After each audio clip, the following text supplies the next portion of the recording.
ایک انسان اس دنیا کے اندر موجود ہے اور اگر وہ کوئی اچھا کام کرتا ہے،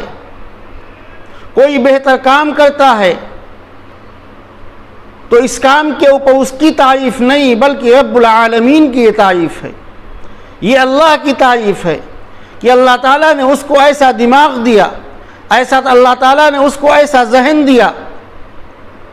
اللہ تعالیٰ نے اس کو ایسی قابلیت اور ایسی صلاحیت اور ایسی استعداد عطا فرمائی کہ اس کام کو اس نے انجام دیا۔ تو یہ بظاہر اس کی تعریف نہیں بلکہ اللہ کی تعریف ہے، یہ تعریف اللہ کی طرف لوٹتی ہے۔ الحمدللہ، تمام تعریفیں اللہ ہی کے لیے ہیں۔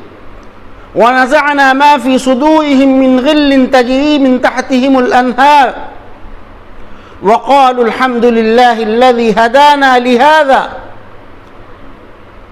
جب جنتی جنت کے اندر داخل ہو جائیں گے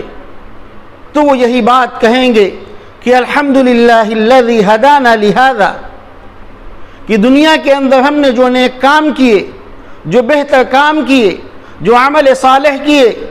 جو خیرات کے ہم نے کام کیے، یہ ہماری قابلیت نہیں،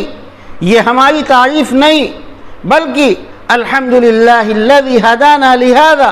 یہ اس پروردگار کی تعریف ہے جس نے ہم کو سیدھے راستے کی ہدایت دی، جس نے ہم کو سیدھا راستہ بتایا، یہ اس کی تعریف ہے۔ حضرت سلیمان علیہ السلام کے واقعے میں آپ جا کر کے دیکھیں، جب انہوں نے جناتوں کی جماعت کے درمیان اس بات کا فیصلہ لیا کہ کون ہے وہ شخص جو بلقیس ملکہ سبا کے تخت کو لے آئے، قال الذی عنده علم من الکتاب، تو ایک ایسا شخص، ایک ایسا جنات، ایک ایسے بزرگ جن کو آصف بن برخیہ کہا جاتا ہے، وہ اٹھتے ہیں اور کہتے ہیں کہ اے اللہ کے پیغمبر، اے ہمارے خلیفہ، ہم اس کے تخت کو پل جھپکتے ہی جتنی دیر پل جھپکنے میں لگتی ہے اتنی دیر میں ہم ملکہ بلقیس کے تخت کو آپ کے پاس لا کر کے پیش کر دیں گے۔ چنانچہ اس نے ایسا ہی کیا، پل جھپکتے ہی ملکہ بلقیس کا تخت حضرت سلیمان علیہ السلام کے دربار میں رکھا ہوا ملا، اور جب یہ کام ہو گیا تو حضرت سلیمان علیہ السلام نے کیا کہا کہ یہ میرا فضل نہیں ہے،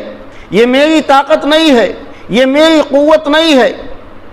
فَلَمَّا رَآهُ مُسْتَقِرًا عِنْدَهُ قَالَ هَذَا مِنْ فَضْلِ رَبِّي، یہ تو میرے رب کا فضل ہے، یہ تو میرے رب کا انعام ہے۔ تو انسان دنیا کے اندر جو بھی کام کرتا ہے ساری کی ساری تعریف وہ اللہ کی طرف لوٹتی ہے، اللہ کی طرف جاتی ہے۔ الحمدللہ، تمام تعریفیں اللہ ہی کے لیے ہیں۔ انسان دنیا کے اندر ایک دوسرے سے محبت کرتا ہے، باپ بیٹے سے محبت کرتا ہے، بھائی بہن سے محبت کرتا ہے، شوہر بیوی سے محبت کرتی ہے۔ یہ انسان کا کمال نہیں بلکہ یہ اللہ تعالیٰ کا فضل ہے، اللہ کی رحمت ہے۔ تو اس کے اوپر انسان کی تعریف نہیں بلکہ رب العالمین کی تعریف، کہ اس نے ان دونوں کے درمیان میں الفت اور محبت کو پیدا کر دیا۔ یہ ہے اللہ کا معاملہ۔ الحمدللہ، تمام تعریف ہے اللہ رب العالمین کے لیے۔